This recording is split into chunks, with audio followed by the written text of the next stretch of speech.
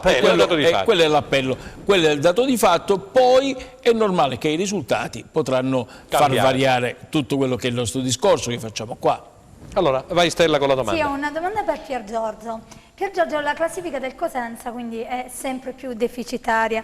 A 5 giornate dalla fine del girone A, quindi del girone di andata, perdonami, quanti punti pensi che il Cosenza dovrebbe conquistare per stare più tranquillo, diciamo, in classifica? Guarda Stella, ti rispondo subito. L'anno scorso abbiamo girato a 19 punti con una partita in meno non disputata col Verona e con il riposo. Quest'anno credo che la soglia salvezza sia leggermente maggiore rispetto all'anno scorso, quindi se l'anno scorso ci sono voluti 40-41 punti per salvarti, quest'anno ce ne vorranno 43-44, quindi il Cosenza al momento ha 13 punti. Mancano 5 partite. 30 punti ti mancano. Mancano 15 punti per il giro. 30 per arrivare a 43. No, io parlo in queste 5 prima del mercato. Lei prima chiedeva, del giro. secondo te per stare Secondo un po' più me tranquilli? per stare tranquilli, ma devi fare almeno 2 vittorie e un pari, cioè 7 punti almeno, cioè girare a 20. Girare a 20 punti sei in linea di galleggiamento. Io ci metto una bella firma. Girare a meno di 20 il cammino sarà sempre più difficoltoso, Certo. anche se poi c'è il mercato. Io volevo dire quello, cioè, siccome mi ha interrotto poi Aldo, c'è l'assunto di Agostinelli che diceva che è una squadra che in questo momento è in paura. Lo si vede dalla tribuna stampa, l'abbiamo notato tutti, così come l'hanno notato diciamo, i tifosi. È una squadra che alcuni giocatori sembra che la palla tra i piedi scotti. E allora quando si è in queste situazioni, lo diceva Agostinelli, bisogna trovare un feeling da parte dell'allenatore, fare delle scelte ponderate, scelte importanti, affidarsi ad uno zoccolo duro, come abbiamo già detto la scorsa settimana, e con possibilmente di carattere, caro Giuseppe. È quello che manca al Cosenza, a mio avviso manca un po' di carattere, non so se tu sei d'accordo. Assolutamente ma non sì. lo vai a acquistare sicuramente al supermercato, il carattere, è pur vero, però un po' di cattiveria agonistica in più, come chiede Braga, allora, aspetta, viva Franco, Dio dovrebbe esserci, Franco, no? Ma a questo punto tu hai altre 5 partite, 7 punti, 9 punti, quelli che serviranno per fare il giro di boa. Bisogna creare però dei punti fermi. Allora, il primo punto fermo è la gestione tecnica. Chi sarà in discussione? Se ci sarà una discussione, allora, prima di tutto usciamo da questo equivoco e questo è un primo punto, cioè sapere, e lo devono sapere tutti, i tifosi, i giocatori e gli addetti ai lavori, che si ha un obiettivo. Allora, usciamo da questo primo problema, Braglia sì, Braglia no. Braglia dobbiamo decidere se dovrà traghettare la squadra ad arrivare al mercato, sì o no. Trinchera è veramente il direttore sportivo che potrà fare il calciomercato? Qual è la figura del direttore generale che è arrivato in questo momento a Cosenza? È un direttore generale che deve fare il direttore generale o è un uomo di campo che potrà fare anche operazioni di mercato? Questo dobbiamo capire. È giusto. Allora, quando tutti quanti avremo chiara quella che è la situazione e l'obiettivo, tutti andremo a mirare verso l'obiettivo, saranno 7, 8, 9 punti che conquisteremo, poi ci sarà il calciomercato, poi ci sarà l'intervento del Presidente e poi il Cosenza rimarrà in Serie B. Se rimaniamo in un momento di indecisione, quest'anno sarà un campionato duro. Sarà un campionato duro, dice Giuseppe Milicchi. Allora spostiamoci Sponda Crotone, perché abbiamo dedicato gran parte della nostra trasmissione al Cosenza, perché diciamo che la situazione della formazione rosso-blu è molto molto delicata. Allora io direi, caro Enzo Linetti, andare a vedere gli highlights di Crotone Cittadella, sentiremo Stroppa, poi nella terza parte andremo a vedere anche quello che è successo, come dicevo all'inizio, in Serie C, le calabresi Serie C, e chiuderemo naturalmente con quello che sarà il prossimo turno sia della Serie B, in particolare della trasferta del Cosenza e del Crotone, e di quello che succederà anche in Serie C. Andiamo a vedere allora Crotone Cittadella, grazie. Un gol di Luppi salva il Cittadella all'uscita e frena il Crotone che perde altro terreno sul Benevento. I rossoblu finiscono la gara in 10 uomini per l'espulsione di Molina, ammonito 2 volte in pochi secondi. La prima frazione di gioco è sostanzialmente equilibrata e nessuna delle due squadre riesce a prevalere. I padroni di casa impegnano Paleari con un colpo di testa di Junior Messias, poi Dio spreca una grande occasione per portare in vantaggio i Granata. Rosati lo lancia in contropiede ma davanti a Cordaz, calcia male, non c'entra la porta. A rientro in campo passa soltanto un minuto e i rossoblu realizzano la rete dell'1-0 con Marrone che insacca di testa un cross di Barberis. Gli 11 di Venturato sembrano subire lo svantaggio, il Crotone sfiora il raddoppio con Vide che al 55esimo colpisce il palo, la Cittadella prova a rialzarsi e Dio ha un'altra chance di testa ma la spreca. Nella seconda parte del match i Granata attaccano con più convinzione e 2 minuti dopo il rosso Molina, sugli sviluppi di un corner, Lucchi trova il gol del pareggio. Nei minuti di recupero le squadre sono ormai stanche e non riescono a trovare soluzioni offensive utili a cambiare il finale. E dicevamo, Giuseppe, che anche a Crotone sono rimasti con la mano in bocca per questo pareggio che è arrivato quasi sul finale, poi il Crotone ha terminato in 10 per l'espulsione che abbiamo visto. È una squadra che comunque ha 22 punti e, come diceva Andrea Costinelli, ormai secondo te il Benevento ha staccato il passi per la Serie A? Per deficienza degli altri, sì, non per meriti propri. Perché il Benevento che abbiamo visto giocare contro il Cosenza è una buona squadra, ma non è la squadra ammazzacampionato. Però la classifica al momento dice questo. Per demerito degli altri, che camminano praticamente a ritmi che non sono confacenti di squadre che devono andare in Serie A.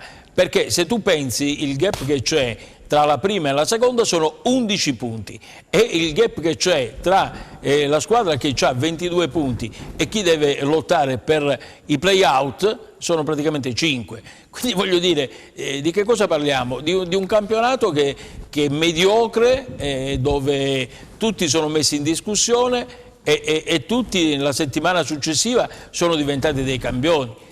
Oddo e Nesta erano 2 allenatori che erano messi sulla graticola, adesso si giocano la Serie A. Guarda caso uno ha vinto 3-1 e l'altro ha vinto 4-0, guarda caso, quando sei sulla graticola, chissà succede anche a Braglia, questo è a Cosenza. Assolutamente. Stella, sì, sdrammatizziamo un po', sdrammatizziamo. Andiamo qualche minuto in pubblicità, non cambiate canale.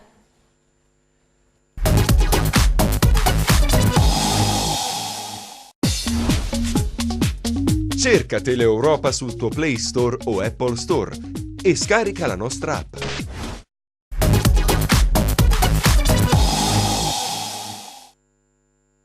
Terza ed ultima parte di replay per questo lunedì 2 dicembre 2019, allora stavamo facendo un giro sul Crotone, Giuseppe ha già detto qualcosa, sentiamo Pier Giorgio Giorno e poi Aldo Cennomo prima di andare praticamente a parlare e a vedere quello che è successo in Serie C e poi il prossimo turno. Vai Pier Giorgio. Sì, ha detto bene prima Giuseppe Milicchio, prima della pubblicità, secondo me è un campionato mediocre, cioè nel senso il Benevento ha già staccato il bus. È livellato verso il basso. Sì, ha già staccato il bus proprio per assenza di concorrenza e il Crotone invece che ha sì una bella squadra, però ultimamente ha rallentato il passo perché ha perso con il Benevento stesso, ha pareggiato in casa, però nonostante in questi ultimi... Vogliamo andare a vedere la classifica di Serie B se ce la manda per cortesia Enzo Leonetti? Ha detto benissimo Giuseppe Enzo, che dal Crotone, dai 22 punti della seconda in classifica, a chi lotta per i play-out che ce n'ha 16, ci sono 5-6 punti, cioè, quindi veramente ancora non è delineato nulla, ecco perché io ancora spero, perché eccola qua, ecco la classifica. Il Crotone con 22, lo Spezia che è ai play-out ce n'ha 16. Sono 4 squadre a 22, Crotone, Pordenone, Cittadella e Perugia. Quindi in 6 punti addirittura c'è il secondo posto, c'è la Serie A come ci sono i play-out. Però sono a 9 punti dal Benevento di distacco. Sì, infatti io ho detto già il Benevento per me è già andato,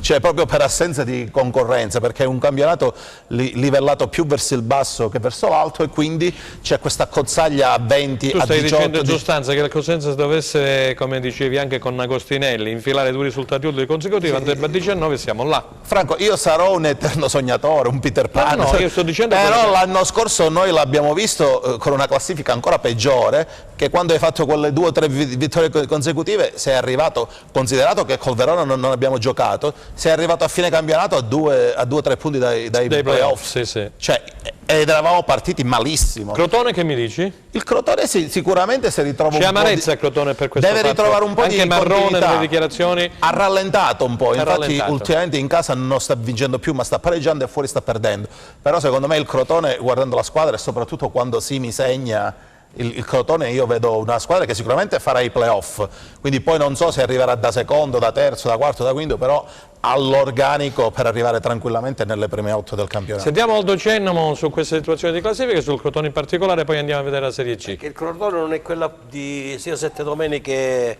fa, è chiaro. La partita che secondo me ha condizionato molto il Crotone è stata la sconfitta in casa con il Perugia. Quella sconfitta ha determinato, secondo me, da quella sconfitta in casa il Crotone ha perso quella lucidità, quella continuità di risultati, quel bel gioco che faceva e difatti ha perso ancora. Poi la partita col Benevento, che è una partita chiave, se avesse fermato il Benevento probabilmente la classifica cambiava ancora favorevolmente al Crotone. Ieri in casa perso 2-0 col Cittadella. In questo momento il Crotone deve un pochino riordinare le idee. Esatto, riordinare le idee e mettersi di nuovo, perché fino all'altro giorno il miglior gioco tra la Serie A e i migliori schemi la Serie A e la Serie B lo faceva il Crotone. Queste sono le statistiche che abbiamo letto tutti quanti. Oggi purtroppo ha smarrito qualcosa, bisogna ritrovare quella continuità e quel gioco bello che il Stroppa sapeva fare e sa far fare al Crotone. Allora, andiamo avanti con le giovanili del Cosenza, abbiamo dei messaggi che sta leggendo, delle notizie che sta leggendo. Va a leggere Stella. 17 ok, cadono in casa le Lupacchiotte, tutto sommato positivo il bilancio delle formazioni del settore giovanile rosso-blu. Applausi scroscianti per la Primavera che torna alla vittoria dopo 2 stop consecutivi. Buono. Allora, vediamo un attimino, sconfiggendo a Romolo di Magro il Forte Lecce, 3 punti strappati con i denti e voluti fortemente dai rossoblu, a coronamento di una gara giocata con grande ardore agonistico. Andiamo a vedere i risultati. Cosenza Primavera contro Lecce Primavera 2-1, poi ritroviamo Cosenza Under 17 contro Perugia Under 17 2-0, e poi Cosenza Under 17 femminile contro Sant'Egidio Under 17 femminile 0-3. Poi abbiamo il derby amaro per Under 15 maschile, continuo a leggere. Sì, vai, così poi andiamo alla Serie C. Derby amaro per Under 15 maschile e femminile, Under 16 impatta 1-1. Andiamo a vedere i risultati. Cosenza Under 16 contro Crotone Under 16 1-1. Cosenza Under 15 contro Crotone Under 15 1-3. Cosenza Under 15 femminile contro Cosenza Under 15 femminile 5-1. Ah, che botta. E i risultati sono finiti. Benissimo, ok.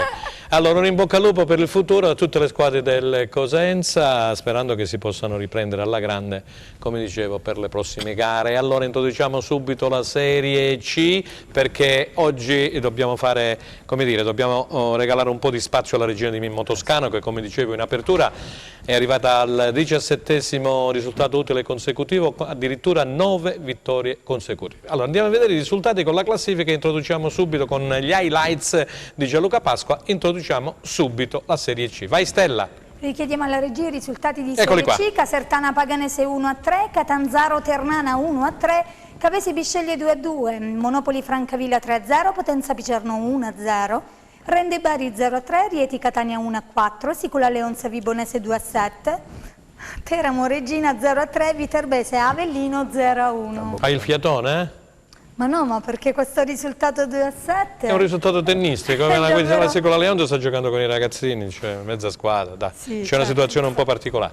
Andiamo a vedere la classifica di Serie C, troviamo al comando la Regina con 43 punti, a seguire Potenza 36, Ternana 36, Monopoli 34, Bari 33, Catanzaro 24, Catania 24, Vibonese 23, Teramo 23, Casertana 22, Viterbese 21, Cavese 21, Paganese 20, Avellino 20, Francavilla 19, Picerno 17, Bisceglie 12, Sicula Leonza 11, Rieti 11, chiude la classifica Rende con 10 punti. Rende che è stato sconfitto in casa, tra virgolette, sul neutro appunto dove sta giocando le sue partite casalinghe di Vibo Valentia, per 3-0 dal Bari di Vivarini, con una doppietta tra le altre cose di Antenucci.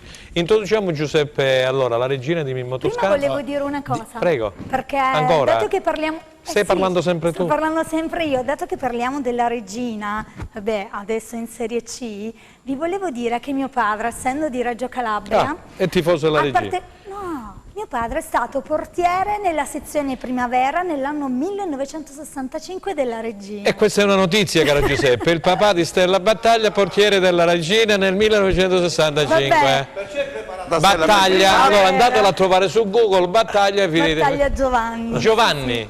Sì, sì. Che bella notizia, questa è una notizia. Vai Giuseppe. Insomma, metà cuore suo è Amaranto, se hai capito. Assolutamente sì. Allora, se guardiamo la classifica vediamo anche quanto sia inutile giocare questa Serie C con 60 squadre. Perché... Questa secondo Leonzio, Rieti. Ma nel modo più assoluto. Rende, Rieti, Bisceglie, Sicura Leonzio sono praticamente squadre che sono in grande difficoltà. Ma tu come vedi il Rende? Poi ti faccio una domanda sul Rende. Ma il Rende non so quello che sia il vero e proprio progetto, perché c'è qualcosa di strano che non quadra, cioè il fatto che il Rende non giochi a Rende e non sono iniziati i lavori. Ma non ha senso, ci urliamo nel manico. Cioè vogliamo prenderci veramente in giro. Avevamo invitato il presidente Coscarella l'altra volta per telefono per spiegare la situazione. Se vogliamo parlare del Rende e dobbiamo dire quelle che sono le cose, dobbiamo dire che è strano che fermiamoci qua, quando avremo il presidente Coscarella ci spiegherà tutto. Glielo chiederemo, bravo. Doveva giocare a Matera, non è andata a Matera, e quindi questa è la situazione del Rende. La situazione del Rieti è paradossale. Sicolo Leonzio non ne parliamo. Bisceglie siamo lì. Torniamo alla regina.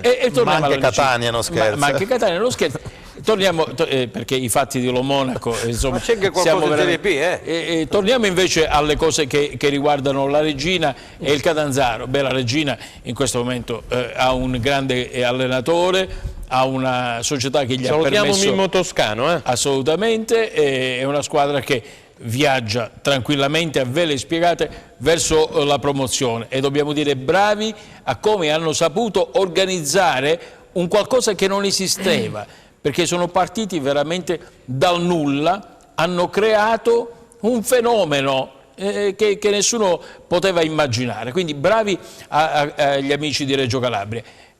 Catanzaro invece è il succube di se stesso e delle sue situazioni mentali che non riesce a risolvere, nonostante i soldi messi e investiti dal presidente Noto. Mi pare che il risultato sportivo sia veramente scarso. Sai? Qualcuno mi scrive che sta rimpiangendo. Ma per carità, ma di che cosa vogliamo parlare? Cioè, voglio dire, qui si torna sempre a fare lo stesso discorso. Auteri, Grassadonia è probabilmente il meno peggio che poteva arrivare per quanto riguarda il Catanzaro, ma non era una situazione risolutiva.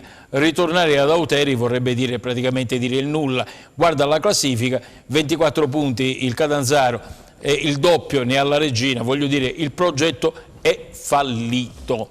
Quindi se ne riparla il prossimo anno. Se Noto avrà la voglia, la volontà e la forza di poter proseguire e ribaltare ancora una volta il risultato. Sentiamo Pier Giorgio Giorno sulla regina e sulle calabresi, poi andiamo a vedere, anzi facciamo una cosa, andiamo a vedere prima gli highlights di Gianluca Pasqua e poi do la parola prima a Pier Giorgio e poi ad Aldo Cenno. Allora, gli highlights della Serie C, Leonetti, grazie. Una pioggia di gol nelle gare delle calabresi di Serie C, con Regina Vibonese nel ruolo di protagoniste, Catanzaro e Rende vittime sacrificali. La capolista marcia come un treno, anche sui campi dove dovrebbe trovare maggiori difficoltà. Anche a Teramo gli Amaranto hanno saputo trovare la chiave per scardinare la difesa avversaria. Dopo soli 4 minuti il gol di Reginaldo ha spianato la strada. Poco prima del termine della prima frazione, il 14° gol di Corazza ha indirizzato definitivamente la gara, chiusa nella ripresa dalla rete di Loiacono. Un successo larghissimo quello conquistato da Vibonese sul campo della Sicula Leonzio, 7-2 in favore dei calabresi che dopo soli 40 minuti erano già in vantaggio di 4 reti.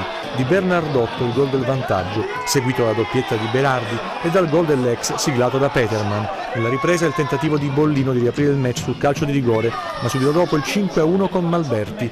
Gara vivacissima e occasioni a raffica. Grillo ha approfittato del calo di tensione e ha segnato la seconda rete dei padroni di casa. Nel finale Emmausso e Prezzabile hanno chiuso i giochi.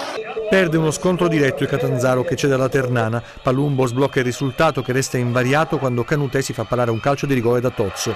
Nella ripresa arriva il pari dei giallorossi con Celiento, ma gli umbri compiono un nuovo sorpasso grazie all'autorete di Martinelli sul tiro di Defendi respinto dal palo. In chiusura il terzo gol ospite con Paghera. Anche il Rende cede al Bari, l'ex Simei trova il vantaggio in modo rocambolesco, la doppietta di Antenucci a segno sul fine del primo tempo e poi sul calcio di rigore fissa il risultato sullo 0-3 per i pugliesi. Ok, allora abbiamo visto tanti gol, veramente tanti gol, dicevo, in Serie C, anche per quanto riguarda le calabresi. Allora, Pier Giorgio, eravamo arrivati a te sulla Regina. Sì, la Regina è un rullo compressore, cioè 8-9 vittorie consecutive in Serie C. Stanno buttando le basi già per la Serie B. È difficile farle, no? Perché comunque sono campi ostici, però come dice Giuseppe in Serie C ci sono alcune squadre che addirittura giocano con Catanzaro con i ragazzini. Ha fallito quest'anno l'obiettivo? Sicuramente per come era partito, sì, e per i soldi che ha investito Noto, sì, ha fallito perché con 24 punti già la Regina... La Vibonese invece gioca con la mente libera. Ma Modica, perché Modica è uno zemaniano per eccellenza. Modica è un grande allenatore che le fa giocare bene le sue squadre, così come la Regina, io li rimpiango, sono amici miei, ci gioca sia Ciccio Polpaccio che Blondè, che potevano secondo me anche fare a caso di questo Cosenza, cioè sono due giocatori che stanno portando in alto la Regina, e poi c'è Corazza che segna tutte le domeniche, quindi... Sentiamo Aldoceno e poi una domanda per la Serie C da parte, appunto, sulla Serie C da parte di Stella. Vai Aldo. Sulla Regina, quando tu prendi... Stanno buttando le basi già per la B, lo sai, come no? il Mimmo Toscano... Si programma a Reggio, già si programma. Franco, io lo dico spesso, programmare e gli obiettivi sono fondamentali nel calcio. La Regina ha programmato bene, da 700 spettatori è arrivata a 15.000 spettatori, ha un obiettivo di andare in Serie B, sta programmando già la Serie B perché sono convinto che ci andranno, loro ne sono più convinti di noi, quindi una società così si muove, si è mossa nella logica di quello della managerialità e del calcio. Il calcio va gestito in modo manageriale. Gallo ha speso soldi abbastanza, però i risultati arrivano, perché poi quando tu hai uno zoccolo duro di 10.000 spettatori ogni domenica al campo, sono soldi che entrano, quindi quello che hai speso riesci poi alla fine a bilanciare i cosiddetti bilanci. Il Catanzaro, io quando hanno preso la Grassadonia ho fatto un... Lo hai sempre detto, ti devo dare atto. Un sorriso, insomma. Devo dare atto. Non è che io non posso discutere Auteri, perché io non lo discuto. Per me Auteri in Serie C è un lusso. A Catanzaro, anche Auteri a Catanzaro ha fallito, quindi vuol dire che il presidente Noto, che è una bravissima persona, che conosco, che rispetto, che voglio bene, deve prendere atto che qualcosa all'interno del suo staff non ha funzionato e il Catanzaro si trova in queste condizioni. Diciamo che praticamente dopo la Regina c'è la Vibonese, dopo la Regina c'è la Vibonese, mentre Catanzaro e Rende... 5 secondi sul Rende. Ho letto stamattina un tifoso del Rende, una persona che ci tiene molto, Luigi Salerno, sui social. Lo saluto, Luigi, ho fatto una nota dove chiedeva ufficialmente alla società, io l'ho detto qualche tempo fa, che si può giocare all'Oresolo, perché all'Oresolo e lui è un vigile urbano, tra le altre. I lavori, per cui io penso che il Rende farebbe bene in una pausa di riflessione, di mettere un pochino da parte quello che deve avvenire all'Oresolo, perché io sono sicuro che avverrà, e far giocare il Rende per 5, 6, 7, 10 partite al campo, perché il Rende si deve salvare. Una società gloriosa non può fare queste figuracce che ogni volta che va in campo prende 3, 4, 5 gol. Non mi pare che sia un bel esempio di calcio. Speriamo che il Rende possa risollevare le proprie sorti. Allora la domanda per chi è, Stella? La domanda è pertinente chiaramente all'argomento la Regina, e per Pier Giorgio a seguire poi mi risponderà anche Giuseppe. Vai. Allora Pier Giorgio, la Regina ha battuto molti record, così come abbiamo detto, ha conquistato 9 vittorie consecutive. Secondo te può dirsi già in Serie B, oppure Ternana, Potenza e Bari possono insediarla? Guarda Stella, per me la Regina, proprio per le cose che abbiamo detto prima, per l'entusiasmo, per la squadra, per me ha un piede e mezzo in Serie B, anche perché chi mette c'è Corazza che segna tutte le domeniche, gioca Reginaldo, segna Reginaldo, non gioca e c'è Dennis, c'è una squadra completa dove Mimmo Toscano è il direttore d'orchestra, quindi l'unica secondo me avversaria credibile è la Ternana e il Bari, cioè non vedrei al Potenza, che resta una buona squadra, però secondo me le avversarie più credibili sono Ternana e Bari. C'è da vedere il Bari di De Laurentiis che farà nel mercato, perché è capace che il Bari va sul mercato e ti rivoluziona la squadra, perché è una società che è facoltosa, quindi che può spendere dei soldi. Che gli gira qualche giocatore del Napoli interessante, diciamo, dei giovani. Però comunque la Regina ha un vantaggio di 9-10 punti, cioè dilapidare questo vantaggio per le squadre di Toscano, noi l'abbiamo avuto, ci abbiamo vinto due campionati, che possa dilapidare. La vedo un po' dura, quindi per me la Regina è con un piede e mezzo in Serie B. Giuseppe, tu cosa ne pensi? Si passa alla fase di gestione, perché a questo punto devi soltanto gestire quello che sarà il girone di ritorno. A marzo ne sapremo di più, perché lì si gioca il campionato, però onestamente con un mercato che c'è davanti, con la possibilità di poter implementare ancora di più la forza dell'organico della Regina in Serie B tranquillamente.